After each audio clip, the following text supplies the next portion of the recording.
Locket మర్మం రెండవ భాగం. రాజు ఫ్యాన్ కిందకి చైర్ లాక్కొని పడుకున్నాడు. 10 నిమిషాల తర్వాత వెయిటింగ్ రూంలోకి ఒక మనిషి వచ్చి కుర్చీలో కూర్చున్నాడు. ఒకసారి అటూ ఇటూ చూసి దరిదాపుల్లో ఎవరూ లేరని నిశ్చయించుకొని రాజు వైపు తిరిగి, మిస్టర్ రాజు అని అన్నాడు. రాజు తల ఊపాడు. నా పేరు వేణుగోపాల్, పోలీస్ ఇన్స్పెక్టర్ని. మీకు కావాల్సిన సహాయం చేయమని ఆర్డర్ వచ్చింది అని అన్నాడు. రాజు ఆ పోలీస్ ఉద్యోగి అరగంట సేపు మాట్లాడుకున్నారు. తర్వాత పోలీసు ఉద్యోగి వెళ్ళిపోయాడు. రాజు నిద్రపోయి సూర్యోదయం కాక మునిపే నిద్రలేచాడు. కాలకృత్యాలు ముగించుకొని అక్కడి నుంచి బయలుదేరాడు. బజారు వీధిలో నుంచి కలెక్టర్ ఆఫీస్ మీదుగా ట్రంక్ రోడ్డు చేరుకున్నాడు. అతను ట్రంక్ రోడ్డు మీదకు వెళ్లడం, సూర్యోదయం కావడం ఒకేసారి జరిగాయి. ఒక చేత్తో తోలుపెట్టె గట్టిగా పట్టుకొని రెండో చెయ్యి ప్యాంట్ జేబులో పెట్టుకొని రాజు చకచకా నడవసాగాడు.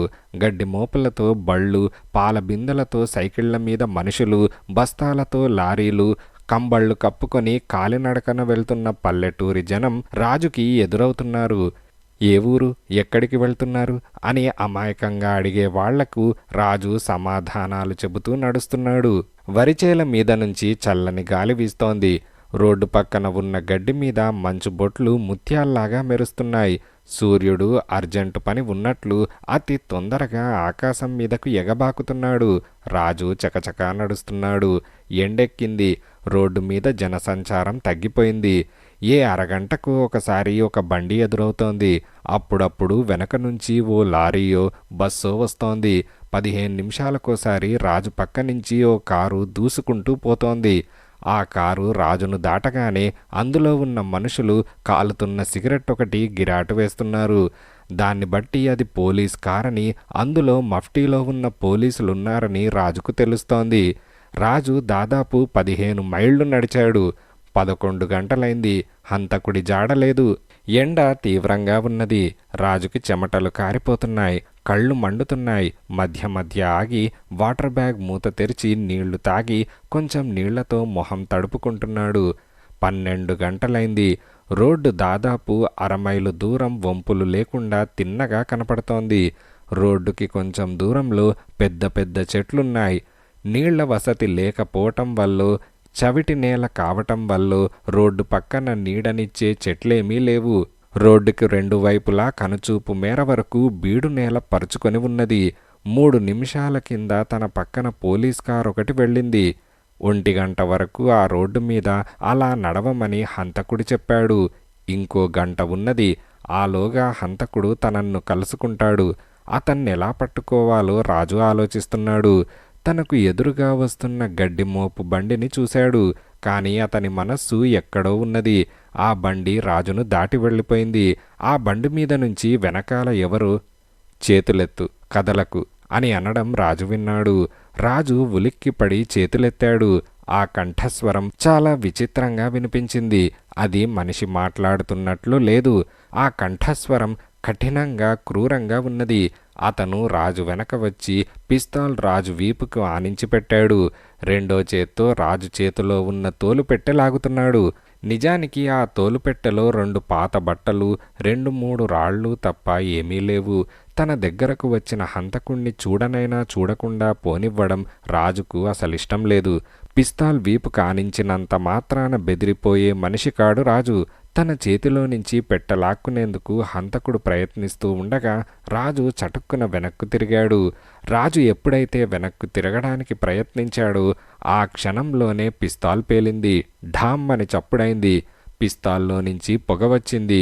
హంతకుడి చెయ్యి అదిరిపోయింది. రాజు కింద పడిపోలేదు. సింహంలాగా హంతకుడి మీదకు ఉరికాడు. ఒక క్షణం పాటు ఆ హంతకుడు నిశ్చేష్టుడైపోయాడు. పిస్తాల్ పేల్చిన అపాయం లేకుండా రాజు లోపల ఉక్కుకోటు వేసుకున్నాడని హంతకుడికి తెలియదు. గుండు ఆ బుల్లెట్ ప్రూఫ్ కోటుకు తగిలి కింద పడిపోవడం హంతకుడు చూడలేదు. క్షణంలో తేరుకొని పిస్తాల్ వెనక్కు తిప్పి తన మీదకు ఉరికి వస్తున్న రాజుని తల మీద గట్టిగా కొట్టాడు. రాజు కుప్పగా నేల మీద కూలాడు.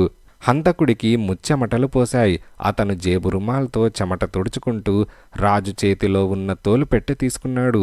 అంతలో వెనక కారు వస్తున్న చప్పుడు వినిపించింది. అది పోలీస్ కారని, అందులో మఫ్టీలో ఉన్న పోలీసులున్నారని హంతకుడికి తెలుసు. ఒక క్షణం ఆలస్యం చేస్తే సూటిగా వంపులు లేకుండా ఉన్న ఆ రోడ్డు మీద తనను వాళ్ళు పట్టుకోవడం కష్టం కాదు. హంతకుడు పరిగెత్తి ఓ చెట్టు వెనకాల దాక్కున్నాడు. నల్లని ఆస్టిన్ కార్ 30 మైళ్ల వేగంతో వచ్చి రాజు పడి ఉన్న చోట సడన్ బ్రేక్ వేసి చప్పున ఆగింది. డ్రైవర్, ఓ పోలీస్ ఉద్యోగి చేతుల్లో పిస్తాల్ పట్టుకొని కారులో నుంచి దిగారు. రోడ్డు రెండు వైపులా చూసి రాజును సమీపించారు. హంతకుడు అదంతా చెట్టు వెనక నుంచి గమనిస్తూనే ఉన్నాడు. డ్రైవరు, పోలీస్ ఉద్యోగి ఏదో మాట్లాడుకుంటున్నారు. అది హంతకుడికి వినపడటం లేదు. వాళ్ళిద్దరూ వంగి రాజును పరీక్ష చేసి లేచి నిలబడ్డారు. వాళ్ల వీపులు హంతకుడి వైపున్నాయి. 2 చేతులతో 2 పిస్తాళ్లు పట్టుకొని వాళ్ల మీదకు గురిచేశాడు హంతకుడు. మీట నొక్కగానే అని పెద్ద చప్పుడైంది. కట్టె విరిగినట్లు పోలీసు ఉద్యోగి, డ్రైవరు నేలకూలారు. ఇదిలా ఉండగా ట్రాఫిక్ అండ్ లైసెన్సింగ్ డిపార్ట్మెంట్లో పనిచేస్తున్న తన స్నేహితుడొకడు తండియార్పేటలో ఉంటున్నాడని ప్రసాద్కి జ్ఞాపకం వచ్చింది. కార్ తండియార్పేట వైపు నడపడం ప్రారంభించాడు. ఆ దుర్మార్గులకు తన ఇల్లెలా తెలిసిందా అన్న సంశయం ఇంకా ప్రసాద్ని కలవర పెడుతూనే ఉన్నది. ఆ ముసలతనికి తన పేరు చెప్పలేదు. తను ఎక్కడ ఉంటున్నది చెప్పలేదు. ఆ రెండో మనిషితో తనసలు మాట్లాడనే లేదు. తన ఇల్లు వాళ్ళెట్లా తెలుసుకున్నారు? టెలిఫోన్ నంబర్ చూసి తెలుసుకున్నారా? కానీ అది మాత్రం ఎట్లా సంభవం? తన పేరు తెలిసి ఉంటే ఫోన్ డైరెక్టరీలో వెతికి తన చిరునామా తెలుసుకోవచ్చు. తన పేరు వాళ్లకు తెలియదే. తన కార్ నెంబర్ చూసి ఆ నెంబర్ను బట్టి తన చిరునామా తెలుసుకున్నారా? అది మాత్రం ఎలా సంభవం? కార్ నెంబర్ను బట్టి రాత్రికి రాత్రి తను ఎక్కడ ఉన్నది ఎలా తెలుసుకోగలుగుతారు? పగలైతే లైసెన్స్ ఆఫీస్కి వెళ్ళి కనుక్కున్నారేమో అనుకోవచ్చు. అర్ధరాత్రి పూట ఎట్లా కనుక్కోగలరు? అయితే తన ఇల్లు వాళ్లకు ఎట్లా తెలిసింది? తనకు తెలియకుండా ఆ అమ్మాయే ఫోన్ చేసిందా? ఎందుకు చేస్తుంది? వాళ్ల నుంచి తప్పించుకునేందుకు అంత తాపత్రయపడ్డ మనిషి తను ఎక్కడున్నది వాళ్లకెందుకు చెబుతుంది? చటుక్కున ప్రసాద్కి ఇంకో ఆలోచన తట్టింది. రాత్రి వాళ్ళు తను చూడకుండా తన కారును వెంబడించి తన ఇల్లు తెలుసుకున్నారేమో అనే అనుమానం కలిగింది. కానీ తన అనుమానానికి ఆధారం లేదనిపించింది. తను బయలుదేరిన అరగంటకు కానీ వాళ్ల కార్ బయలుదేరి ఉండటానికి వీలు లేదు. ఆ ట్రంక్ రోడ్డు మీద తనను కారు వెంబడిస్తూ ఉంటే తను తప్పకుండా తెలుసుకొని ఉండేవాడు. కారేది తనను వెంబడించలేదు. మరి తన ఇల్లు వాళ్ళెట్లా తెలుసుకున్నారు? ప్రసాద్ బుర్ర వేడెక్కిపోయింది. మరో ఆలోచన తట్టింది. మద్రాసులో ఉన్న వాళ్ల మనిషికి ఎక్కడి నుంచన్నా ఫోన్ చేసి మద్రాస్కి ట్రంక్ రోడ్డు మీద ఒక ఎర్రని ఎంజీ స్పోర్ట్స్ కార్ వస్తోంది, అందులో ఒకతను ఒక అమ్మాయి ఉంటారు, అతను కార్ డ్రైవ్ చేస్తూ ఉంటాడు, ఆ కారును వెంబడించి అది ఎక్కడికి వెళ్ళేది తెలుసుకోమని చెప్పారేమో. మద్రాస్ చేరుకున్న తర్వాత దూరంగా తన కార్ని ఏ కారైనా వెంబడించి ఉంటే అది తను గమనించి ఉండకపోవచ్చు. తను వచ్చిన రోడ్డు మీద చాలా కార్లు కనిపించాయి. వాటిలో ఏదైనా తనను వెంబడిస్తుందేమో అన్న ఆలోచనే తనకు అప్పుడు రాలేదు. అవును, అలాగే జరుగుండాలి. కనుక ఆ ఇద్దరూ కాక వాళ్ల మనిషి ఇంకొకడు మద్రాసులో ఉండి ఉండాలి. ప్రసాద్ ఇలా ఆలోచిస్తూ ఉండగానే కార్ తండియార్పేట చేరుకున్నది. ప్రసాద్ తన స్నేహితుడు ఇంటి ముందు కారాపాడు. ఆ స్నేహితుడు ఆశ్చర్యపోయి, ఏంటి ప్రసాద్, ఇంత తెల్లారే వచ్చావేమిటి అని అన్నాడు. ప్రసాద్ జరిగిన విషయం చెప్పాడు. MSY 99897 ఈ నెంబర్ కార్ ఎవరిది? ఆ కార్ సొంతదారెక్కడుంటున్నాడు? మొదలైన వివరాలు వెంటనే కావాలి. అవి తెలుసుకొని నాకు చెప్పగలవా అని అడిగాడు. ఆ స్నేహితుడు చేతి గడియారం చూసుకొని 10 గంటలకు ఆఫీస్ తెరుస్తారు, ఆఫీస్కి రా, కనుక్కొని చెబుతాను అని అన్నాడు.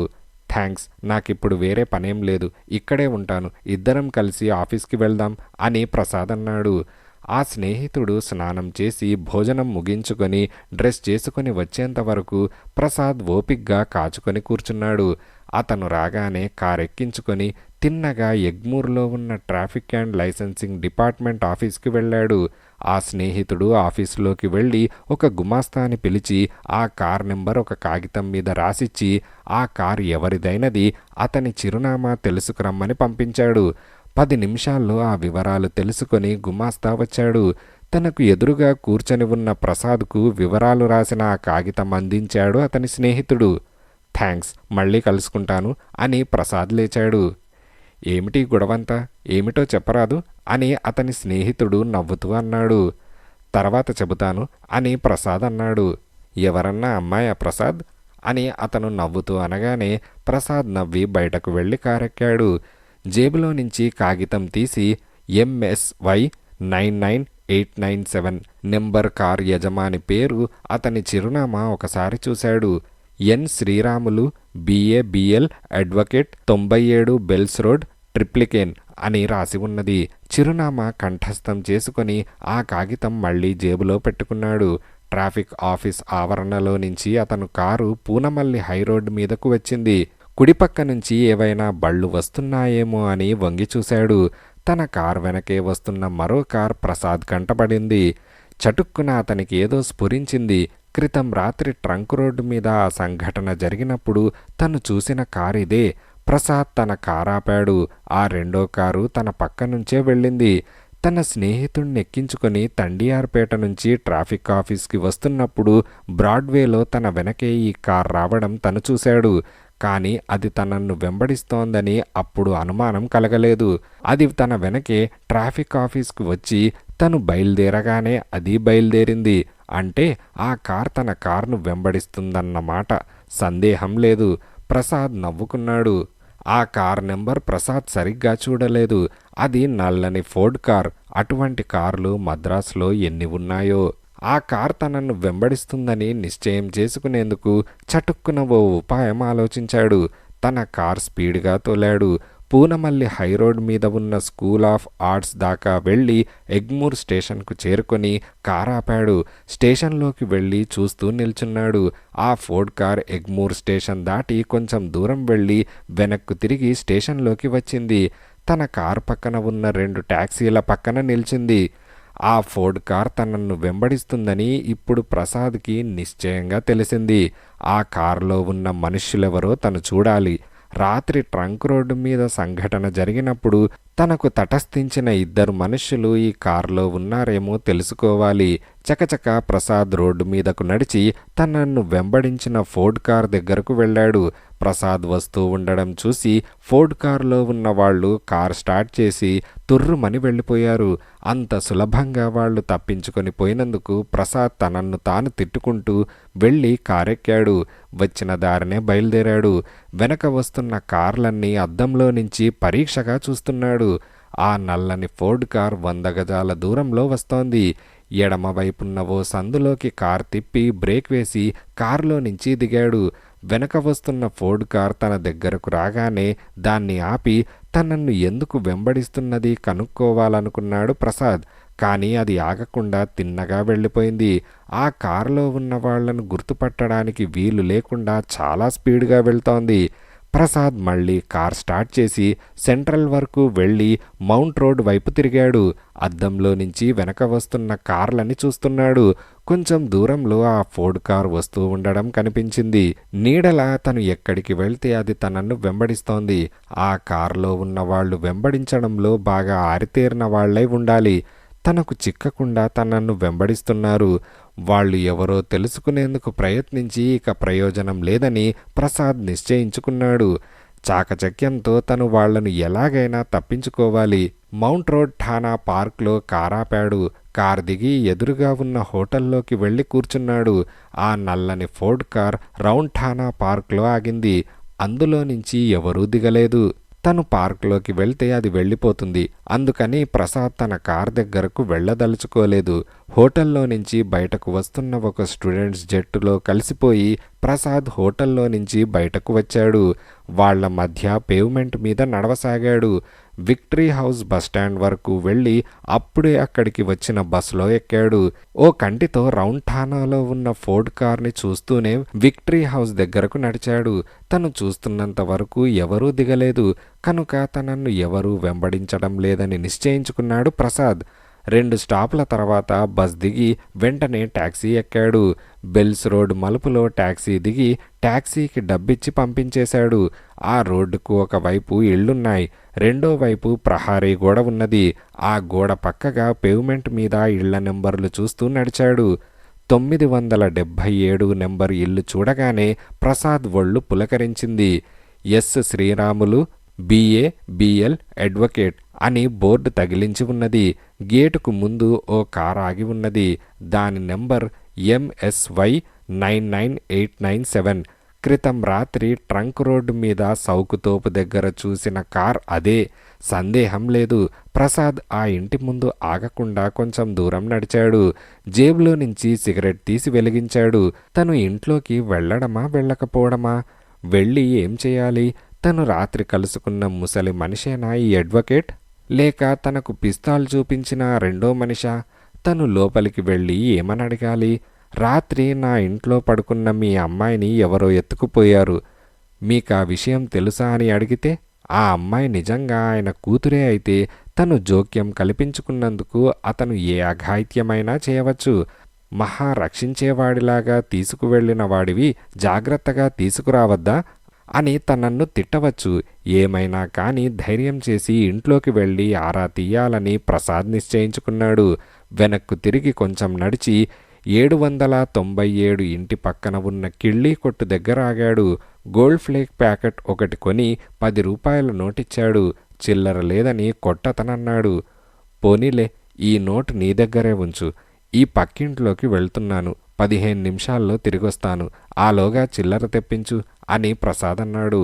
సరే సార్, మా అబ్బాయి ఇప్పుడే వస్తాడు, వాడు రాగానే చిల్లర తెప్పిస్తాను అని కొట్టతనన్నాడు. ప్రసాద్ సిగరెట్ వెలిగించి ఇంకో విషయం అని అన్నాడు. కొట్టతను తలెత్తి చూశాడు. ప్రసాద్ తన చేతి గడియారం తీసి అతనికిచ్చాడు. ఇది నీ దగ్గరుంచు, టైం చూస్తూ ఉండు. 15 నిమిషాల్లో ఇంట్లో నుంచి నేను బయటకు రాకపోతే పోలీసులకు ఫోన్ చేసి నేను ఇంట్లోకి వెళ్ళానని, 15 నిమిషాల్లో ఇంట్లో నుంచి బయటకు రాకపోతే పోలీసులకు ఫోన్ చెయ్యమన్నానని చెప్పు. నేను రాకపోబట్టి ఫోన్ చేస్తున్నానని పోలీసులను వెంటనే ఇక్కడికి రమ్మని చెప్పు అని ప్రసాద్ అనగానే ఆ కొట్టతను ఆ మాటలు ఆశ్చర్యంతో విని పోలీసులా, ఎందుకు సార్ అని అన్నాడు. నీకు తెలియదులే, నేను చెప్పినట్లు చేశావా? నాకు ఆ నోటు మార్చి చిల్లర ఇవ్వనక్కర్లేదు అని ప్రసాద్ అన్నాడు. పోలీసులెందుకు సార్? 15 నిమిషాలు చూసి మీరు రాకపోతే నేనే ఇంట్లోకి వచ్చి కనుక్కుంటాను సార్ అని కొట్టతనన్నాడు. వద్దు, దయచేసి నేను చెప్పినట్టు చెయ్యి అని ప్రసాద్ అన్నాడు. సరే సార్, మీ ఇష్టం అని కొట్టతనన్నాడు. ప్రసాద్ ధైర్యం చేసి ఇంట్లోకి అడుగుపెట్టాడు. ఇదిలా ఉండగా Chengalpattu government hospital special ward వసారాలో డిటెక్టివ్ యుగంధర్, ఇన్స్పెక్టర్ స్వరాజ్యరావు పచారులు చేస్తున్నారు. క్షణానికి ఇద్దరు చేతి గడియారాలు చూసుకుంటున్నారు. బేసిన్లు, బ్యాండేజీ గుడ్డలు, ఆపరేషన్ పనిముట్లు పట్టుకొని తెల్లని గౌన్లు వేసుకొని నర్సులు చకచక వసారాలో నడుస్తూ ఓ గదిలోకి వెళ్తున్నారు వస్తున్నారు. ఆ గదిలో నుంచి బయటకు ఎవరు వస్తున్నా ఇన్స్పెక్టర్ యుగంధర్ ఆశతో వాళ్ల వంక చూస్తున్నారు. కానీ నర్సులు మాట్లాడకుండా తమ పనుల మీద వెళ్ళిపోతున్నారు. 10 నిమిషాలైన తర్వాత గది తలుపు తోసుకొని సర్జన్ వసారాలోకి వచ్చాడు. స్వరాజ్యరావు, యుగంధర్ ఒక్క గంతులో సర్జన్ దగ్గరకు వెళ్లారు. వాళ్లే ప్రశ్న అడగకముందే సర్జన్, మిస్టర్ యుగంధర్, మీ అసిస్టెంట్ రాజు ఇంకో 15 నిమిషాల్లో కళ్ళు తెరుస్తాడు, ప్రమాదమేమీ లేదు, తల మీద గట్టి దెబ్బ తగిలిందంతే, 1-2 రోజులు పూర్తి విశ్రాంతి తీసుకుంటే చాలు అని సర్జన్ అన్నాడు. మరి సబ్ ఇన్స్పెక్టర్ అని యుగంధర్ అనగానే సర్జన్ పెదవి విరిచి టేబుల్ మీదే పోయాడు. ఐఎమ్ సారీ అని అన్నాడు. స్వరాజ్యరావు కళ్ళు నిప్పులు కక్కాయి. ఒక సబ్ ఇన్స్పెక్టర్, ఒక కానిస్టేబుల్ పోయారు. ఇద్దరికీ 10 ఏళ్ల సర్వీసున్నది. కళ్ళు మూసుకొని ప్రమాదంలోకి నడిచారు. యుగంధర్, పోలీసు ఉద్యోగుల్నే హత్య చేస్తున్న ఈ హంతకుణ్ణి ఉరికంబం ఎక్కించే వరకు నేను నిద్రపోను అని స్వరాజ్యరావు ఆవేశంతో అన్నాడు. యుగంధర్ స్వరాజ్యరావు భుజం మీద చెయ్యి వేశాడు. రాజుని కాపాడ్డంలో పాపం ఆ ఇద్దరూ తమ ప్రాణాలు బలిచ్చారు. వాళ్లను హత్య చేసిన ఆ రాక్షసుణ్ణి పట్టుకోవడానికి నేను మీతో పాటు పాటుపడతాను అని యుగంధర్ గంభీరంగా అన్నాడు. సర్జను, నర్సులు వెళ్ళిపోయారు. వసారాలో యుగంధర్, ఇన్స్పెక్టర్ మాత్రం మిగిలారు. రాజు బుల్లెట్ ప్రూఫ్ ఉక్కు కోటు వేసుకొని ఉండనట్లయితే అతన్ని కూడా హంతకుడు పొట్టన పెట్టుకునేవాడు. ఆ సమయానికి పోలీసులు వస్తూ ఉండడం చూసి పారిపోయి దాక్కున్నాడు. పోలీసులు కారు దిగి రాగానే వాళ్లను పిస్తాల్తో కాల్చి పోలీస్ కారెక్కి పారిపోయాడు అని ఇన్స్పెక్టర్ అన్నాడు. యుగంధర్ తల ఊపాడు. రాజుకు స్పృహ వచ్చిన తర్వాత హంతకుడి గురించి ఏమైనా చెప్పగలడేమో అని అన్నాడు. అంతలో ఒక నర్సు వచ్చి రాజు కళ్ళు తెరిచాడని యుగంధర్ని అడుగుతున్నారని చెప్పింది. వెంటనే యుగంధర్, స్వరాజ్యరావు రాజు ఉన్న గదిలోకి వెళ్లారు. తలకి కట్లతో మంచం మీద పడుకొని తలుపు వైపు చూస్తున్నాడు రాజు. యుగంధర్ని చూసి బలహీనంగా నవ్వి, నేను బతికే ఉన్నానన్నమాట. థ్యాంక్స్ ఇన్స్పెక్టర్, మీ పోలీసులే నన్ను రక్షించి ఉండాలి అని రాజు అన్నాడు. ఇన్స్పెక్టర్ నవ్వలేదు. అవును, మా పోలీసులే నిన్ను రక్షించారు. రక్షించడంలో 2 పోలీసులు బలయ్యారు అని బాధపడుతూ అన్నాడు. అంటే అని రాజు లేచి కూర్చోబోయాడు. పడుకో, చెబుతాను అని యుగంధర్ అన్నాడు. పోలీస్ కార్ ఒకటి రాజు పడి ఉన్న చోటుకు వచ్చి అతని పక్కన పడున్న 2 పోలీసులని ఆసుపత్రికి తీసుకువచ్చిందని, చనిపోయిన 2 వచ్చిన కారెక్కి హంతకుడు 2 మైళ్ళు వెళ్ళి ఒక చెట్టు కింద ఆగి దాన్ని అక్కడ వదిలేసి పారిపోయాడని ఇన్స్పెక్టర్ చెప్పాడు. రాజు మొహం తీవ్రమైంది. కాసేపు ఆలోచించి, ఛ, ఆ హంతకుడి వలలో పడ్డాను, అతని ముఖమైనా చూడలేదు అని రాజు అన్నాడు. ఇప్పుడేం చేద్దాం, ఆ హంతకుణ్ణి ఎలా పట్టుకోవడం అని ఇన్స్పెక్టర్ అన్నాడు. నా చేతిలో తీసుకున్న తోలు సంచిలో పాత గుడ్డలు, రాళ్ళు తప్ప ఇంకేమీ లేవని తెలుసుకున్న తర్వాత హంతకుడు యుగంధర్ గారికి ఫోన్ చేస్తాడేమో అని రాజు అన్నాడు. అంతవరకు కాచుకుందామా అని ఇన్స్పెక్టర్ అడిగాడు. యుగంధర్ ఏదో ఆలోచనలో ఉండి వెంటనే జవాబు చెప్పలేదు. 5 నిమిషాల తర్వాత, ఇన్స్పెక్టర్, నా ఇంటి ముందు హత్య చేయబడ్డ అతనెవరో తెలిసిందా అని అడిగాడు. స్వరాజ్యరావు పెదవి విరిచి, మిస్సింగ్ పర్సన్స్ లిస్టు చూశాం, అలాంటి మనిషి కనిపించడం లేదని రిపోర్ట్ రాలేదు. వస్తుందేమో, మా ఉద్యోగులు హతుడి ఆనవాలు కనుక్కునేందుకు ప్రయత్నిస్తూనే ఉన్నారు అని ఇన్స్పెక్టర్ అన్నాడు. ఇన్స్పెక్టర్, హత్య చేయబడ్డ అతను పోలీస్ రికార్డులో ఉండి ఉండవచ్చు. ఇటీవలే జైలు నుంచి విడుదలై ఉండవచ్చు. విచారించి చూడండి అని యుగంధర్ అన్నాడు. ఇన్స్పెక్టర్ యుగంధర్ని ఆశ్చర్యంతో చూసి, జైలు నుంచి ఈ మధ్య విడుదలయ్యాడని ఎలా అనుకుంటున్నారు అని అన్నాడు. శవాన్ని పరీక్ష చేసినప్పుడే నాకు అనుమానం కలిగింది. కొంతకాలంగా ఆ మనిషికి సూర్యరశ్మి బాగా తగిలినట్లు లేదు. శరీరం పాలిపోయి అదో రకంగా ఉన్నది. అంతేకాదు, అతని మొహం ఎప్పుడో ఎక్కడో చూసినట్లు జ్ఞాపకమున్నది. చాలా సంవత్సరాల క్రితం చూశానేమో. ఎంత ప్రయత్నించినా జ్ఞాపకం రాలేదు అని యుగంధర్ అన్నాడు. ఆల్ రైట్ అంటూ ఇన్స్పెక్టర్ ఆ గదిలో నుంచి బయటకు వెళ్ళాడు. 15 నిమిషాల తర్వాత తిరిగి హడావిడిగా వచ్చాడు. తిన్నగా యుగంధర్ దగ్గరకు వెళ్ళి చెయ్యి పట్టుకొని ఊపుతూ, మీరు చెప్పింది రైట్, హత్య చేయబడ్డ అతని పేరు తిరుమలరావు అని అన్నాడు. తిరుమలరావా? ఈ పేరు ఎక్కడో విన్నానే అని యుగంధర్ కనుబొమ్మలు చిట్లించి ఆలోచించసాగాడు. బ్యాంకు దోపిడీ చేసిన దొంగ తిరుమలరావు అని ఇన్స్పెక్టర్ అనగానే, ఆహా, అవునవును, తిరుమలరావు జైలుకు వెళ్ళి చాలా కాలమైంది కదూ అని అన్నాడు. అవును, 12 ఏళ్లైంది అని ఇన్స్పెక్టర్ అనగానే, ఆ కేసు వివరాలు కనుక్కున్నారా అని యుగంధర్ అడిగాడు. స్వరాజ్యరావు తల ఊపి, సదరన్ బ్యాంక్ ఆఫ్ ఇండియాలో 12 ఏళ్ల క్రితం దొంగతనం జరిగింది. ఆ బ్యాంక్ని రాత్రిళ్లు కాపలా కాచే 2 వాచ్మ్యాన్లని కత్తితో పొడిచి దొంగలు బ్యాంకులో ప్రవేశించారు. బ్యాంకులో ఉన్న రొక్కమే కాక తాకట్టు పెట్టబడిన నగలన్నీ ఎత్తుకుపోయారు. ఆ నగలు ఖరీదే 50 లక్షలకు పైగా ఉంటుందట. 2 వాచ్మ్యాన్లలో ఒకతను తక్షణమే ప్రాణం విడిచాడు. దొంగలు వెళ్ళిపోయిన తర్వాత ఆ 2వ వాచ్మ్యాన్ పాకుతూ వీధిలోకి వెళ్ళి అటు వెళ్తున్న ఓ మనిషిని పిలిచి పోలీసులకు రిపోర్ట్ చేయమన్నాడట. పోలీసులు వచ్చి ఆ వాచ్మ్యాన్ని వెంటనే ఆసుపత్రికి చేర్చారు. అతను బతికాడు. బ్యాంకులో దొంగలించిన నోట్లు మారుస్తూ ఉండగా తిరుమలరావు పోలీసులకు పట్టుబడ్డాడు. ఆ వాచ్మ్యాన్ తిరుమలరావుని గుర్తుపట్టాడు. తిరుమలరావుని విచారణ చేసి దొంగతనం చేసిన నేరానికి, వాచ్మ్యాన్ని హత్య చేసిన నేరానికి 12 ఏళ్లు జైలు శిక్ష వేశారు అని ఇన్స్పెక్టర్ అన్నాడు. ఈ బ్యాంకు దోపిడీ తిరుమలరావు ఒక్కడే చేశాడా అని యుగంధర్ అనగానే, ఒక్కడే చేసి ఉండడానికి వీల్లేదు, అతనికి తోడుగా ఇంకా 1-2 ఉండి ఉండాలి. కానీ తిరుమలరావు తను అసలు దొంగతనం చేయలేదన్నాడు. అప్రూవర్గా మారి మిగతా వాళ్లను బయట పెట్టమని అధికారులు ఎంత మభ్యపెట్టినా తిరుమలరావు చెల్లించలేదు. నేను నిర్దోషినని అంటూనే జైలుకి వెళ్ళాడు అని ఇన్స్పెక్టర్ అన్నాడు. అతను బ్యాంకులో నుంచి దొంగలించిన డబ్బు, నగలు దొరికాయా అని యుగంధర్ అడిగాడు. దొరకలేదు. పోలీసులు సర్వ ప్రయత్నాలు చేశారు కానీ అవి దొరకనేలేదు అని ఇన్స్పెక్టర్ అన్నాడు. 12 ఏళ్ల క్రితం నోట్లు గనక ఆ నోట్లు ఈనాడు ఇట్టే పట్టుబడతాయి. కానీ ఆ నగలు 50 లక్షలు ఖరీదు చేసే ఆ నగలు ఎక్కడ దాచుండాలి అని యుగంధర్ ఆలోచిస్తూ అన్నాడు. అవును, తిరుమలరావు 50 లక్షల ఖరీదు చేసే నగలు ఎక్కడో దాచి ఉండాలి. జైలు నుంచి విడుదలై వచ్చిన తర్వాత తీసుకుందామని అనుకుని ఉంటాడు. అతన్ని ఆ నగల కోసమే హత్య చేసుండాలి అని రాజు అన్నాడు. ఇన్స్పెక్టర్, నగలు దొరక్కపోతే మీ పోలీసులు అంతటితో ఊరుకోరే. ఆ దొంగ జైలు నుంచి విడుదలై వచ్చిన తర్వాత అతని ద్వారానే వాటిని పట్టుకోవచ్చునని కాచుకొని ఉంటారే. ఆ దొంగ జైలు నుంచి విడుదల కాగానే అతన్ని మీ పోలీసులు వెంబడించి ఉండాలే అని యుగంధర్ అన్నాడు. అవును, తిరుమలరావు విడుదల కానున్నాడని జైలు అధికారులు తెలిపారు. ఒక సబ్ ఇన్స్పెక్టర్, ఒక సార్జెంట్ అతన్ని ఓ కంట కనిపెట్టేందుకు నియమింపబడ్డారు. కానీ దురదృష్టవశాత్తు తిరుమలరావు ఆ పోలీసు ఉద్యోగుల కళ్ళు కప్పి వాళ్ల నుంచి తప్పించుకున్నాడు. జైలు నుంచి విడుదల కాగానే తిరుమలరావు ఓ చిన్న హోటల్కి వెళ్ళి అక్కడ గది అద్దెకు తీసుకున్నాడట. ఆ సాయంకాలం బయటకు రాలేదట. రాత్రి భోజనం చేసి గదిలోకి వెళ్ళాడట.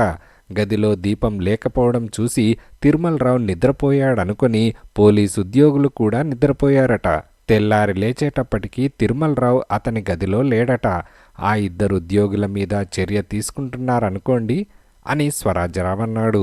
యుగంధర్ తల ఊపి, కథ దారికి వస్తోంది. అయోమయంగా ఉన్న సంఘటనలకి అర్థం కనిపిస్తోంది అని అన్నాడు.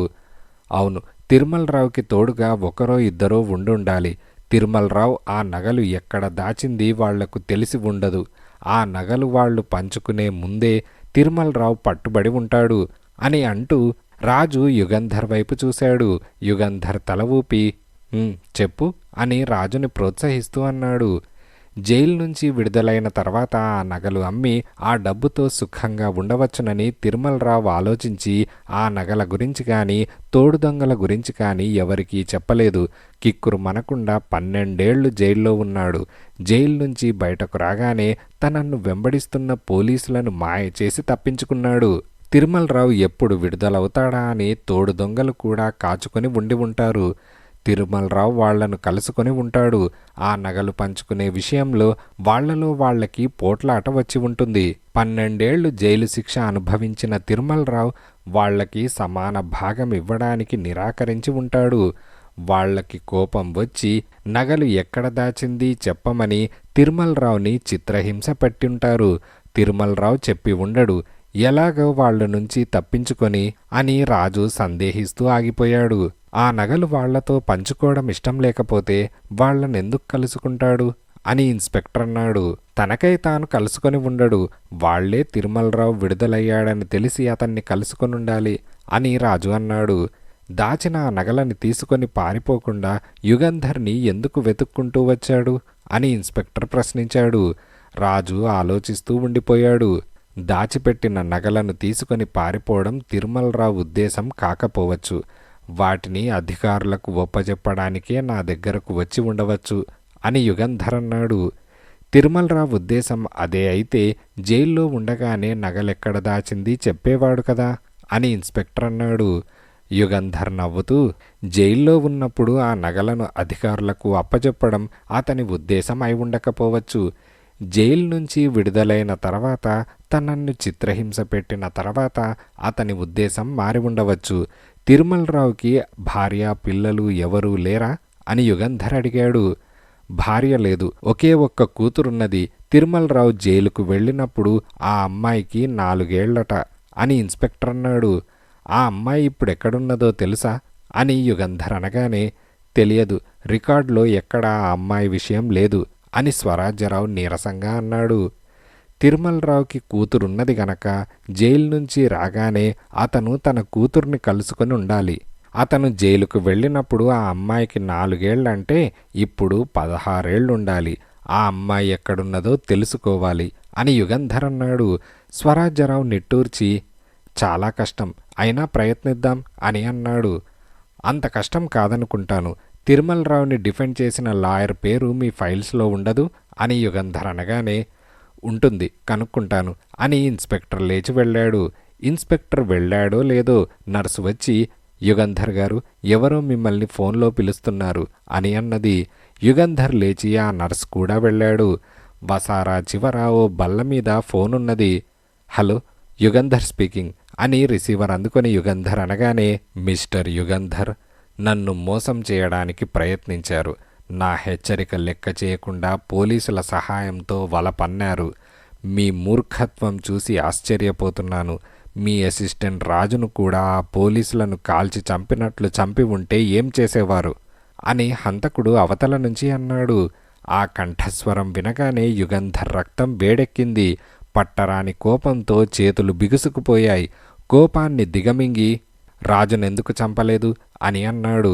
చేసిన తప్పుకు పరిహారం చెల్లించుకోవడానికి ఇంకో అవకాశం ఇద్దామని రాజుని ప్రాణాలతో విడిచిపెట్టాను. ఈసారి దయ చూపను. యుగంధర్, హత్య చేయబడ్డ మనిషి దగ్గర ఓ లాకెట్ ఉండి ఉండాలి. ఆ లాకెట్ మీరు నాకివ్వాలి అని ఆ మనిషి అన్నాడు. తిరుమలరావు దగ్గర లాకెట్ ఉన్నదా అని యుగంధర్ అనగానే, ఓహో, పేరు తెలుసుకున్నారన్నమాట. అవును, తిరుమలరావు దగ్గర లాకెట్ ఒకటి ఉండాలి అని హంతకుడు అనగానే, ఎలా ఉంటుందా లాకెట్ అని యుగంధర్ అన్నాడు. నాకు తెలియదు అని అతనన్నాడు. బంగారందా వెండిదా అని యుగంధర్ అడిగాడు. మీ దగ్గరున్నది గనక మీకే తెలుసుండాలి. మళ్ళీ ఫోన్ చేస్తాను. ఎప్పుడు ఎక్కడ దాన్ని నాకివ్వవలసింది చెబుతాను అని అతను రిసీవర్ పెట్టేశాడు. హంతకుడు ఎక్కడి నుంచి ఫోన్ చేసింది తెలుసుకోవడానికి యుగంధర్ ప్రయత్నించలేదు. తెలుసుకున్న ప్రయోజనం ఉండదనుకున్నాడు. తను ఆస్పత్రిలో ఉన్న విషయం హంతకుడికి ఎలా తెలుసుంటుంది? ఆ దరిదాపుల్లో ఎక్కడో ఉండి చూస్తున్నాడేమో. అతని ఆనవాళ్లేమీ తెలియవే. ఎలా పట్టుకోవడం? ఇలా ఆలోచిస్తూ యుగంధర్ రాజు పడుకున్న గదిలోకి వెళ్ళాడు. యుగంధర్ కోసం ఎదురుచూస్తున్న స్వరాజ్యరావు తిరుమలరావుని 12 ఏళ్ల క్రితం డిఫెండ్ చేసిన వకీల్ పేరు S Sriramulu, 797 Bells road, Triplicane అని ఇన్స్పెక్టర్ అన్నాడు. పదండి అని యుగంధర్ తలుపు వైపు తిరిగాడు. ఎక్కడికి అంటూ స్వరాజ్యరావు కూడా లేచాడు. ఒక్క క్షణంలో ఆస్పత్రి బట్టలు మార్చుకు వస్తాను అని రాజు గబగబా మంచం మీద నుంచి దిగుతూ అన్నాడు. నో, డాక్టర్ నువ్వు కదలకూడదని చెప్పాడు, రెస్ట్ తీసుకో అంటూ స్వరాజ్యరావు రాజును చూసి నవ్వాడు. డాక్టర్లు అలాగే చెబుతారు. నేను ఆరోగ్యంగానే ఉన్నాను. ఒంటరిగా 10 మందితో పోట్లాడే ఓపిక ఉన్నది. ఇక నాకు రెస్ట్ ఎందుకు అని రాజు గబగబా మంచం పక్కనే ఉన్న తన ప్యాంటు వేసుకున్నాడు. రాజు, 2 రోజులు రెస్ట్ తీసుకుంటే పోయేదేమీ లేదు కదా అని యుగంధర్ అనగానే రాజు నవ్వి, శ్రీరాముల్ని కలుసుకున్న తర్వాత రెస్ట్ తీసుకుంటాను సార్. నేను రెడీ, పదండి అని డాక్టర్ దగ్గరకు వెళ్ళి డిశ్చార్జ్ చేయించుకున్నాడు. ముగ్గురు ఆస్పత్రిలో నుంచి బయటకు నడిచారు. ఇదిలా ఉండగా ప్రసాద్ ఆ ఇంట్లో అడుగు పెట్టగానే కమిన్ అన్న మాటలు వినిపించాయి. ప్రసాద్ ఒళ్ళు జలధరించింది. ఆ కంఠస్వరం వెంటనే గుర్తుపట్టాడు. క్రితం రాత్రి ట్రంక్ రోడ్డు మీద తనకు తటస్థపడ్డ ముసలాయనే. ప్రసాద్ లోపల అడుగుపెట్టాడు. చిన్న నడవాకి 2 పక్కల గదులు. కుడివైపున ఉన్న గదిలో నుంచి కమిన్ అని మళ్ళీ వినిపించింది. ప్రసాద్ ఆ గదిలోకి వెళ్ళాడు. అది పెద్ద గది. గోడకు ఆనించి పుస్తకాల బీరువాలు, గది మధ్య పైన సీలింగ్ ఫ్యాన్, దాని కింద పెద్ద బల్ల, బల్లకి ఒక పక్కన రివాల్వింగ్ కుర్చీ, మరొక పక్కన 3 చెక్క కుర్చీలు, రివాల్వింగ్ కుర్చీ పక్కన తిప్పితే తిరిగే బుక్ షెల్ఫ్. ఫ్యాన్ తిరుగుతోంది కానీ గదిలో ఎవరూ కనిపించలేదు. ప్రసాద్ చిన్నగా దగ్గాడు. ఒక మనిషి బీర్వా పక్కనున్న కర్టెన్ తోసుకొని వచ్చి ప్రసాద్ని ఒక క్షణం పాటు చూసి, కూర్చోండి, నేనే శ్రీరాములు, పని మీద వచ్చారా అని అడిగాడు. తను నిన్న రాత్రి ట్రంక్ రోడ్డు మీద చూసిన ముసలతను ఆయనే అని ప్రసాద్ నిశ్చయం చేసుకున్నాడు. ప్రసాద్ కూర్చోకుండా, అవును, పని మీదే వచ్చాను అని అన్నాడు. చెప్పండి అని శ్రీరాములు వెక్కిరింపుగా అడిగాడు. మీరాడుతున్న నాటకమేమిటో నాకు తెలియదు, కానీ నిన్న రాత్రి నా ఇంట్లో దొంగలు పడి సరోజను ఎత్తుకుపోయారు అని ప్రసాద్ అనగానే శ్రీరాములు కనుబొమ్మలు చిట్లించి, మీరెవరు, సరోజ ఎవరు అని అడిగాడు. ప్రసాద్ ముఖం ఎర్రనైంది. మీరిలా అన్నంత మాత్రాన నేను అయోమయంలో పడి వెళ్ళిపోతాననుకోకండి. సరోజను రాత్రి మీరే నా ఇంట్లో నుంచి ఎత్తుకొచ్చారు అని అనగానే శ్రీరాములు నవ్వుతూ, మిస్టర్, కీల్పాక్ మెంటల్ ఆసుపత్రి నుంచి ఎప్పుడు డిశ్చార్జ్ అయ్యారు మీరు అని శ్రీరాములు అడిగాడు. ప్రసాద్ ఒళ్ళు మండిపోయింది. శ్రీరాములు దగ్గరకు వెళ్ళి, మీరిలా వెక్కిరిస్తూ మాట్లాడితే నేను వెళ్ళిపోతానని ఆశపడుతున్నారేమో. నా ప్రశ్నలకు సరియైన సమాధానాలిస్తే గాని వెళ్ళను, లేదా నిన్న జరిగిందంతా పోలీసులకు రిపోర్ట్ చేస్తాను అని అన్నాడు. ఎందుకు ఇంతవరకు పోలీసులకు రిపోర్ట్ చేయలేదు అని ఆ ముసలతను నవ్వుతూ అడిగాడు. ప్రసాద్కు ఏం జవాబు చెప్పాలో తోచలేదు.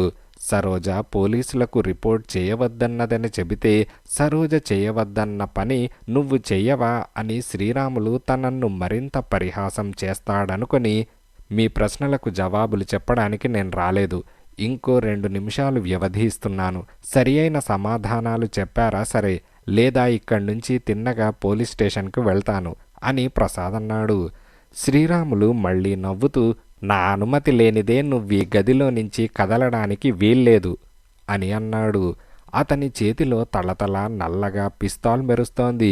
ప్రసాద్ క్షణం పాటు పిస్తాల్ని రెప్పవాల్చకుండా చూసి, ఇలాంటిదేదో జరుగుతుందని నాకు ముందే తెలిసి జాగ్రత్త పడ్డాను. 15 నిమిషాల్లో ఈ ఇంట్లో నుంచి నేను సురక్షితంగా బయటకు వెళ్ళనట్లయితే పోలీసులు రెక్కలు కట్టుకొని ఇక్కడికి వస్తారు అని అన్నాడు. శ్రీరాములు అతని మాటలు నమ్మినట్లు కనపడలేదు. నేను 15 నిమిషాలలో రాకపోతే మీ ఇంటి పక్కనున్న కిళ్ళీ కొట్టతను పోలీసులకు ఫోన్ చేస్తాడు అని ప్రసాద్ అన్నాడు. అంతలో ఎవరో వస్తున్న అలికిడై ఇద్దరూ తలుపు వైపు చూశారు. ప్రసాద్ రక్తం ఒక్కసారిగా పొంగింది, గిలిగింతలు పెట్టినట్లయింది. తలుపు దగ్గర వయ్యారంగా నిల్చున్న సరోజని రెప్ప వాల్చకుండా ఓ నిమిషం చూశాడు. సరోజ కూడా అతన్ని చూసింది. ఆమె కళ్ళలో ఏదో వెలుగు, ఆమె మనసులో ఏదో అనుభూతి మెరిశాయి. పెదవులు కదిలాయి కానీ మాటలు వినపడలేదు. ఆమె కనురెప్పలు రెపరెపలాడాయి. అతన్ని సూటిగా చూడలేక తల వంచుకున్నది. ఏమిటి సరోజా అని శ్రీరాములు చాలా ఆప్యాయంగా అడిగాడు. బీరువా తాళం చెవులు ఎక్కడ పెట్టావు నాన్నా అని సరోజ అడిగింది. ప్రసాద్ అది విని నివ్వెరపోయాడు. కిందటి రాత్రి ట్రంక్ రోడ్డు మీద తను చూసింది వీళ్లనేనా అని సంశయం కలిగింది. అటువైపు తిరిగాడు. సరోజ అని అన్నాడు. ఏదో అడగాలనుకున్నాడు కానీ ఏమడగాలో తెలియదు. ఆమె అతని వైపు చూసింది. ఆమె కళ్ళలో మార్పేమీ లేదు. తనన్ను గుర్తుపట్టినట్లు కనిపించలేదు. ఎవరు మీరు అని అడిగింది. సరోజ, నేను నిన్న రాత్రి ట్రంక్ రోడ్డు మీద నిన్ను కారెక్కించుకొని మా ఇంటికి తీసుకువెళ్ళాను, జ్ఞాపకం లేదు అని ప్రసాద్ అనగానే సరోజ కనురెప్పలు వాల్చకుండా అతన్ని చూసింది. మీరు కలకన్నారేమో, లేదా నన్నింకెవరో అనుకొని పొరపడుతున్నారేమో అని సరోజ అన్నది. నేను పొరపడడం లేదు, నిన్ను రాత్రి నా ఇంట్లో నుంచి ఎత్తుకువచ్చారు అని ప్రసాద్ అన్నాడు. ఎవరితను అని సరోజ శ్రీరాములు వైపు చూసి అడిగింది. ప్రసాద్కి పిచ్చి పట్టినట్లయింది. తనసలు బతికున్నాడా లేదా అనే అనుమానం కలిగింది ఓ క్షణం. ఇదంతా అసలు కలేనేమో, నిజం కాదేమో అని అనుకున్నాడు. చేతి వేళ్ళు మెటికలు విరిచాడు. టకటక మెటికలు విరిగాయి కున్నాడు. చేతి వేళ్ళు మెటికలు విరిచాడు. టకటక మెటికలు విరిగాయి. ఇది కల కాదు, తనకు పిచ్చి పట్టలేదు. ఏమిటిందులో మోసం? చప్పున సరోజ దగ్గరకు వెళ్ళి ఆమె మొహంలో మొహం పెట్టి, సరోజ, సరిగ్గా నన్ను చూడు. రాత్రి నిన్ను మా ఇంటికి తీసుకెళ్లాను. నువ్వాపదలో ఉన్నావని రక్షించడానికి వచ్చాను. ఎందుకు నాతో అబద్ధం చెబుతావు అని ప్రసాద్ అన్నాడు. శ్రీరాములు నవ్వుతున్నాడు. ఆ నవ్వు పుండు మీద కారం చల్లినట్లయింది ప్రసాద్కి. సరోజకి శ్రీరాములకి మధ్య ప్రసాద్ నిలబడ్డాడు. సరోజ కళ్ళలో భయం గమనించాడు. ఎందుకు భయపడతావు?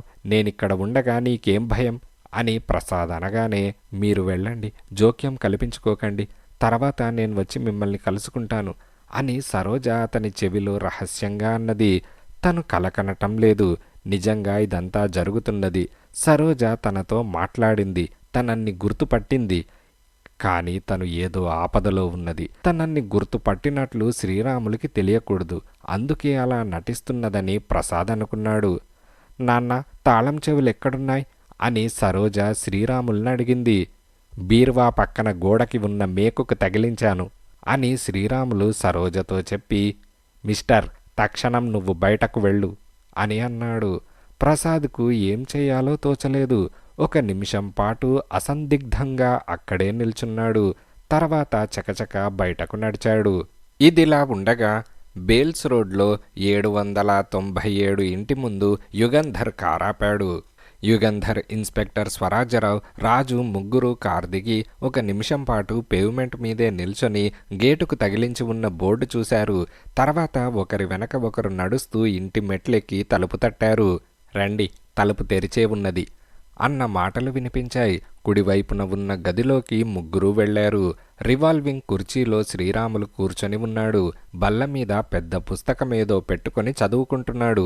తమరే శ్రీరాములు గారు అనుకుంటాను అని యుగంధర్ అనగానే, అవును తమరు, కూర్చోండి అని శ్రీరాములు మర్యాదగా అన్నాడు. ముగ్గురు కూర్చున్నారు. నా పేరు యుగంధర్, ప్రైవేట్ డిటెక్టివ్ని. ఇతను నా అసిస్టెంట్ రాజు, ఈయన ఇన్స్పెక్టర్ స్వరాజ్యరావు అని పరిచయం చేశాడు యుగంధర్. గుడ్ గుడ్, మిమ్మల్ని కలుసుకునే భాగ్యం నాకింతవరకు కలగలేదు. కానీ కోర్టులో 1-2 సార్లు మిమ్మల్ని చూశాను. ఊరకరారు మహాత్ములు, పని మీద వచ్చారా అని శ్రీరాములు అనగానే, అవును పని మీదే వచ్చాం. 12 ఏళ్ల క్రితం మీరు తిరుమలరావు అనే దొంగని డిఫెండ్ చేశారు కదూ అని యుగంధర్ అనగానే, బ్యాంకు దోపిడీ చేసిన తిరుమలరావేనా అని శ్రీరాములు అన్నాడు.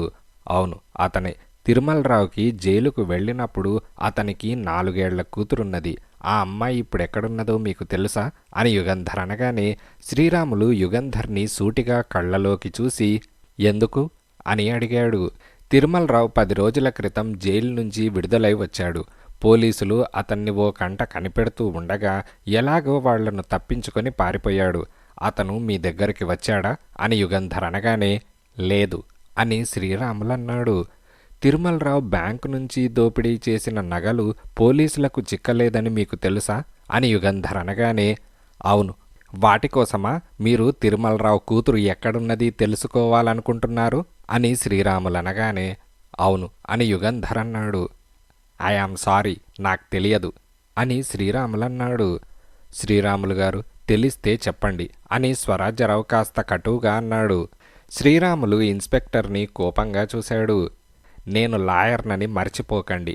ఆ అమ్మాయిని నా క్లయింట్ ఎక్కడో దాచాడనుకోండి. ఎక్కడ దాచింది ఎవరికీ చెప్పవద్దని నన్ను కోరి ఉంటే అది ప్రివిలేజ్డ్ కమ్యూనికేషన్ అని శ్రీరాములు అన్నాడు. యుగంధర్ దగ్గి, మీతో లా గురించి తగాదా పెట్టుకోవడానికి మేమిక్కడికి రాలేదు. మీ సహాయం కోరి వచ్చాం. ఆ అమ్మాయి ఉనికి చెప్పడానికి మీకు అభ్యంతరం ఏమిటి అని యుగంధర్ అనగానే, తండ్రి జైలుకు వెళ్ళినప్పుడు ఆ అమ్మాయి పసిది, ఊహ కూడా తెలియదు.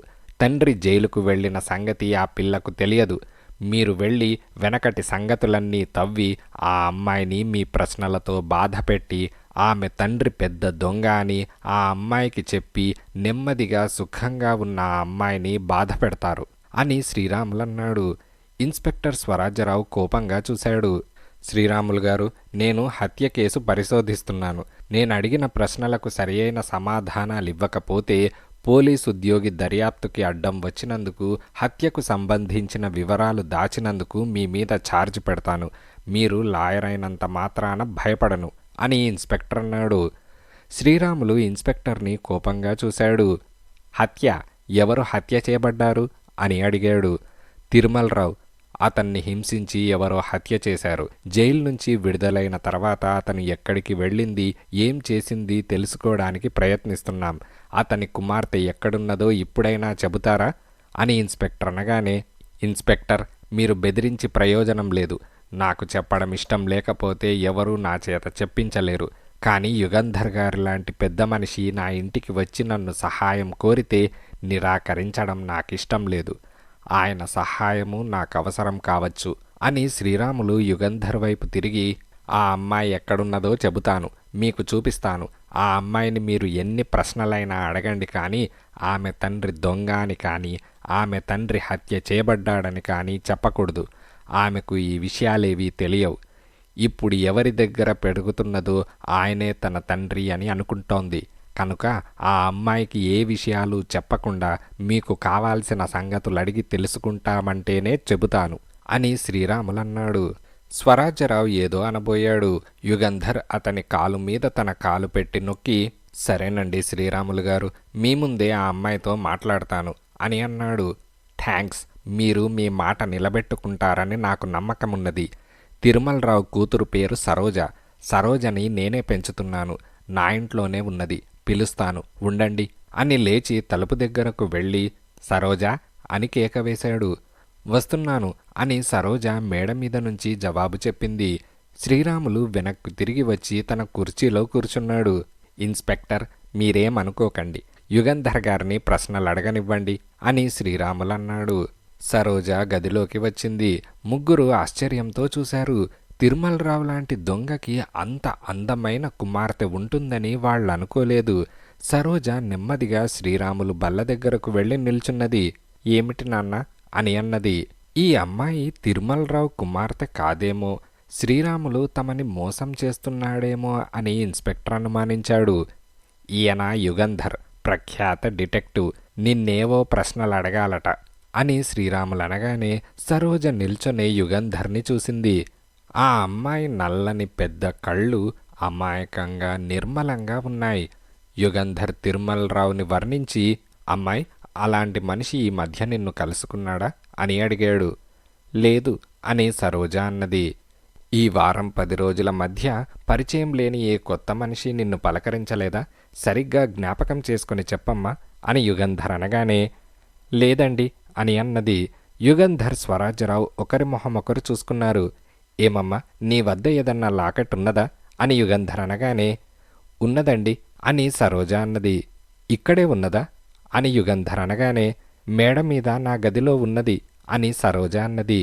ఒకసారి దాన్ని తెస్తావా, చూసిస్తాను అని యుగంధర్ అనగానే సరోజ శ్రీరాములు వైపు చూసింది.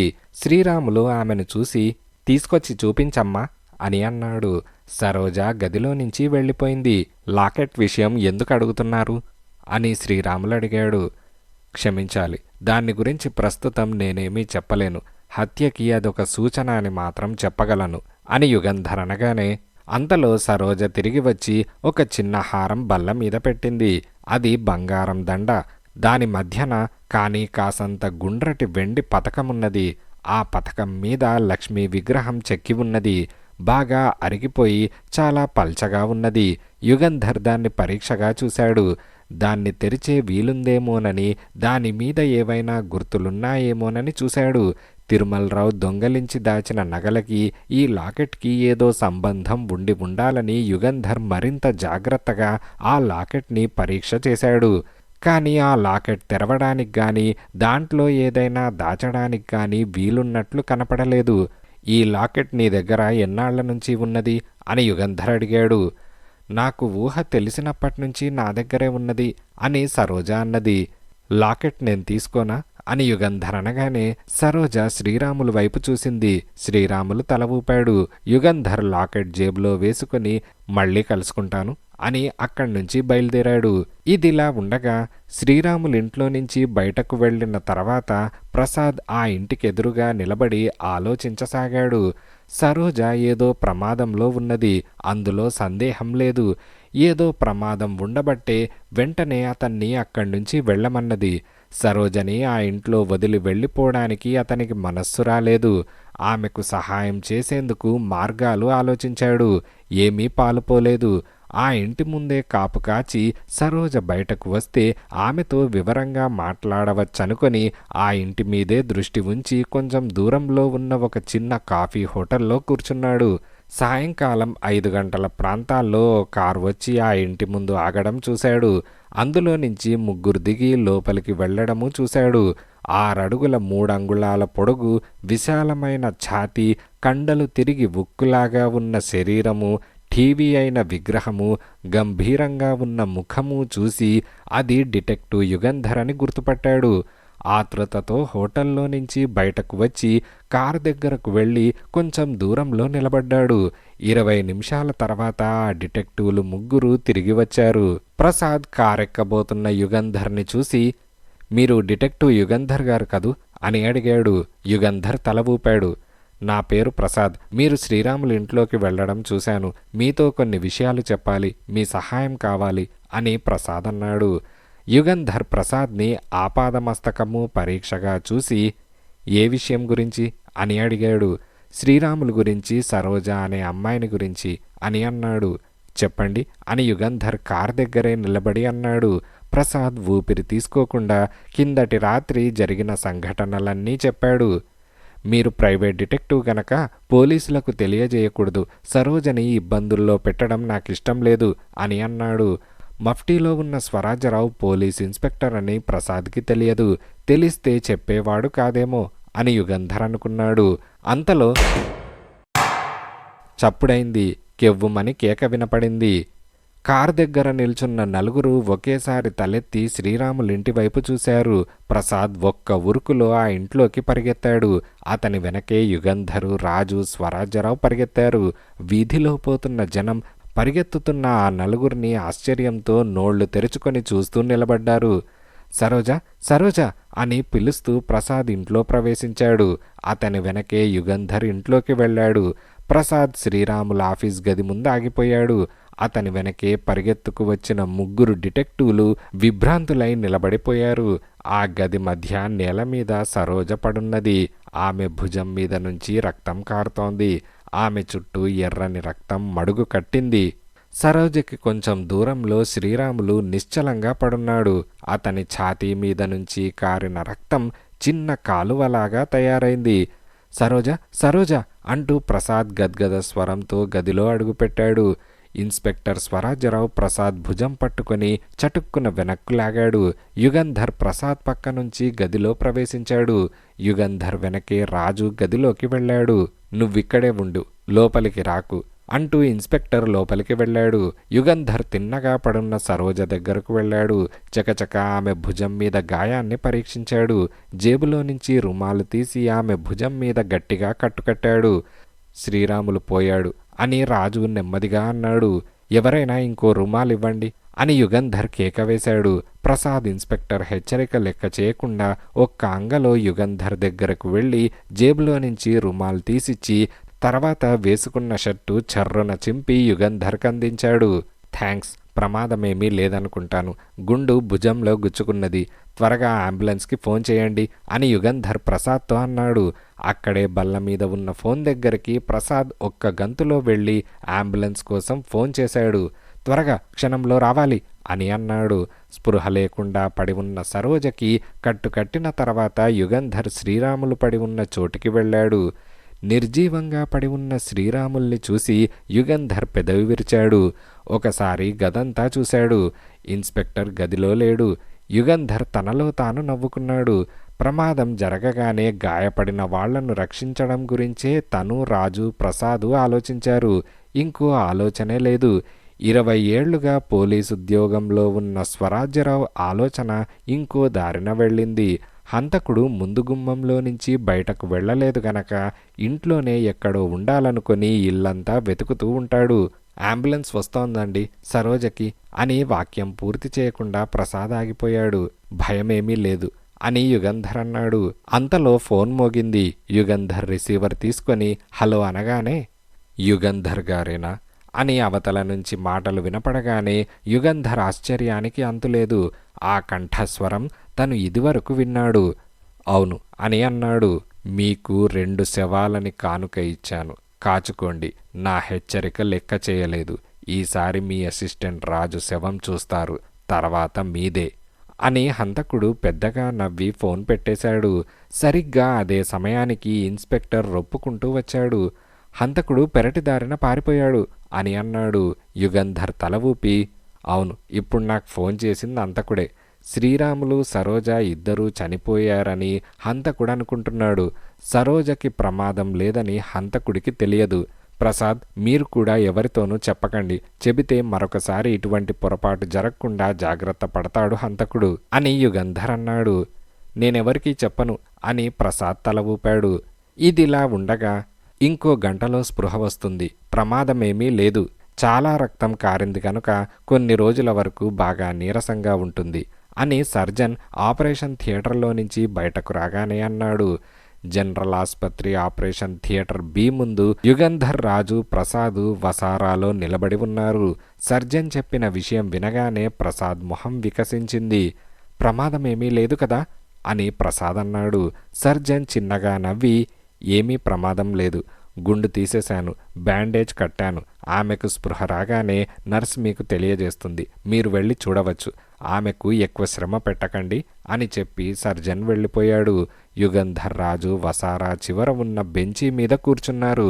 ప్రసాద్ వసారాలో పచార్లు చేస్తున్నాడు. 5 నిమిషాలకోసారి చేతి గడియారం చూసుకుంటున్నాడు. ఎంతకీ గంట కానే కాదే. గడియారం వంకే చూస్తూ ఉంటే ముళ్ళు త్వరగా కదలవు. దాని వంక చూడకపోతే గబగబా పరిగెత్తుతాయని ప్రసాద్ అనుకున్నాడు. యుగంధర్ చేతి గడియారం చూసుకున్నాడు. ఇంకో 15 నిమిషాల్లో సరోజకి స్పృహ రావచ్చు. నెమ్మదిగా లేచి డ్యూటీ నర్స్ బల్ల దగ్గరకు వెళ్ళి, ఓసారి మీ ఫోన్ ఉపయోగించవచ్చా అని అన్నాడు. ష్యూర్ అని నర్స్ అన్నది. హలో, క్రైమ్ బ్రాంచా? ఇన్స్పెక్టర్ స్వరాజ్యరావు కనెక్ట్ చేయండి. హలో, నేనే యుగంధర్ స్పీకింగ్. సరోజకి ఇంకో 10-15 నిమిషాల్లో స్పృహ వస్తుంది. మీరు వస్తారా అని యుగంధర్ అనగానే, యుగంధర్, నేనిప్పుడు రాలేను. ఇంకో అర్జెంట్ కేసు వచ్చింది. కమిషనర్ నాకు ఫోన్ చేసి వెంటనే వెళ్ళి దర్యాప్తు చేయమన్నారు. సరోజ స్టేట్మెంట్ రాసుకునేందుకు సార్జెంట్ను పంపిస్తాను. తర్వాత వీలు చూసుకొని మిమ్మల్ని కలుసుకుంటాను అని స్వరాజ్యరావు అన్నాడు. సరే, కమిషనర్ అంత ఇంట్రెస్ట్ తీసుకుంటున్న అర్జెంట్ కేసు ఏమిటి అని యుగంధర్ అడిగాడు. స్వర్ణలత పేరు మీరు వినే ఉంటారు. ప్రఖ్యాత సినిమా తార. ఆమె మాయమైందట. ఎవరో ఎత్తుకుపోయారని అనుమానిస్తున్నారు. విచిత్ర పరిస్థితుల్లో కనిపించకుండా పోయిందట. ఆమె భర్త ఓ ఫిలిం ప్రొడ్యూసర్.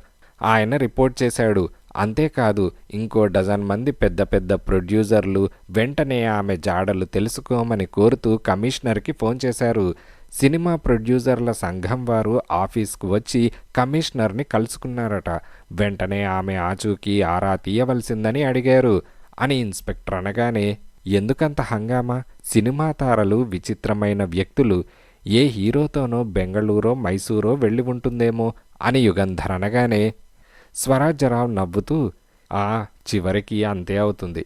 ఈలోగా మమ్మల్ని నానా గొడవ చేస్తారు. ఊపిరి తీసుకోనివ్వరు. ఆ స్వర్ణలత 22 చిత్రాలలో నటిస్తోందట. ఆమెకు ఏదైనా ప్రమాదం జరిగితే ప్రొడ్యూసర్లందరికీ అమితమైన నష్టం కలుగుతుందట. అది గొడవ. ఆమె మీద ప్రేమ ఉండి కాదులేండి అని అన్నాడు. యుగంధర్ భుజం మీద మెత్తని వేళ్లు పడ్డాయి. వెనక్కు తిరిగి చూశాడు. తెల్లని గౌను వేసుకున్న నర్సు వెనక నిలబడి, గది నెంబర్ 2లో ఉన్న పేషెంట్కి స్పృహ వచ్చింది అని నెమ్మదిగా అన్నది. సరోజకి స్పృహ వచ్చిందట. ఆమెతో మాట్లాడిన తర్వాత ఫోన్ చేస్తాను అని యుగంధర్ రిసీవర్ పెట్టేస్తూ అన్నాడు. యుగంధర్ రాజు, ప్రసాద్ సరోజ ఉన్న గదిలోకి వెళ్లారు. ఆమె భుజానికి కట్టుకట్టి ఉన్నది. మొహం బాగా పీక్కుపోయింది. విప్పారిన కళ్లతో ప్రసాద్ని చూసింది. ప్రసాద్ చకచక ఆమె మంచం దగ్గరకు వెళ్ళి పక్కనే నిల్చొని ఆమె చెయ్యి పట్టుకొని, సరోజ అని అన్నాడు. సరోజ కళ్ళ వెంట నీళ్లు జలజలా రాలాయి. యుగంధర్ చిన్నగా దగ్గి, ఏమ్మా, బాధగా ఉందా అని అడిగాడు. అట్టే బాధగా లేదు. ఏం జరిగింది? నాన్నగారు ఎలా ఉన్నారు అని అడిగింది. నాన్న అంటే శ్రీరాములేనా అని యుగంధర్ పెదవి విరిచాడు. 5 నిమిషాల సేపు సరోజ మాట్లాడలేదు. ఆమె కళ్ళ వెంట నీళ్లు అలా కారుతూనే ఉన్నాయి. తర్వాత తేరుకొని, నా కథ వినడానికి వచ్చారనుకుంటాను. చెబుతాను. ఇక చెప్పక తప్పదు అని సరోజ నిట్టూర్చి చెప్పడం ప్రారంభించింది. ఏవో కొన్ని విషయాలు తప్ప నా చిన్నప్పటి విషయాలు బాగా జ్ఞాపకం లేవు. నేను, మా నాన్న ఓ చిన్న ఇంట్లో ఉండేవాళ్ళం. అది పెంకుటిల్లు. మా ఇంటి పక్క వాటాలో కుటుంబం ఉండేది. మా అమ్మ పోవడం అసలు నాకు తెలియదు. ఒకరోజు రాత్రి మా ఇంటికి పోలీసులు వచ్చి నాన్నను పట్టుకుపోయారు. నేనేడ్చాను. పక్క వాటాలో వాళ్ళు నన్ను వాళ్ళ ఇంటికి తీసుకువెళ్లారు. వాళ్ళింట్లో ఎన్నాళ్ళున్నానో జ్ఞాపకం లేదు. తర్వాత నన్ను స్కూల్ లాంటి చోట చేర్పించారు. అక్కడ చాలామంది పిల్లలున్నారు. అది అనాథ బాలిక శరణాలయమని తర్వాత నాకు తెలిసింది. అక్కడ కొన్ని రోజులున్నాను. తర్వాత ఒక ఆయన అక్కడికి రావడం, మా టీచర్ని అక్క అని పిలిచేవాళ్ళం. నన్ను పిలిపించి ఆయనకు అప్పజెప్పడం, ఆయనే నా నాన్న అని చెప్పడం బాగా జ్ఞాపకమున్నది. ఆయనతో ఆ రోజే వెళ్ళిపోయాను. ఆయనే శ్రీరాములు. ఆయన్ని నాన్న అని పిలిచేదాన్ని. శ్రీరాములు గారు నన్ను చాలా గారాబంతో, ప్రేమతో చూసుకునేవారు. మంచి బట్టలు కొనిపెట్టేవారు. కావాల్సిన వస్తువులన్నీ తెచ్చిపెట్టేవారు. స్కూల్లో చేర్పించారు. క్రమంగా నా చిన్ననాటి విషయాలు నేను మర్చిపోయాను. నిజానికి మా నాన్నని నేను పూర్తిగా మర్చిపోయాను. శ్రీరాములు గారే మా నాన్న అనుకుంటూ సుఖంగా పెరిగాను అని సరోజ 5 నిమిషాలు మౌనంగా ఉండిపోయి ఊపిరి తీసుకొని మళ్ళీ 7 రోజుల క్రితం ఓ సాయంకాలం నేను ఏవో వస్తువులు కొనుక్కునేందుకు బజారుకు వెళ్ళాను. ఫ్రై క్రాఫ్ట్స్ రోడ్లో ఓ షాప్లో నాకు కావాల్సిన వస్తువులు కొనుక్కొని అక్కడ్నుంచి మెరీనాకు వెళ్ళాను. నేనింటి నుంచి బయలుదేరినప్పట్నుంచి ఎవరో నా వెంట రావడం చూస్తూనే ఉన్నాను. కుర్రాళ్ళలా వెంటబడటం మామూలే. కానీ నన్ను వెంబడిస్తున్న మనిషి కుర్రాడు కాదు, ముసలివాడిలాగా ఉన్నాడు. కోపం వచ్చి చివరికి ఎవరు నువ్వు అని అడిగాను. నాతో మాట్లాడాలని అన్నాడు. మాట్లాడమన్నాను. తను నా తండ్రినని, తన పేరు తిరుమలరావని, 12 ఏళ్ల క్రితం జైలుకు వెళ్ళానని, ఆ క్రితం రోజే విడుదలయ్యానని చెప్పాడు. మొదట నేను నమ్మలేదు.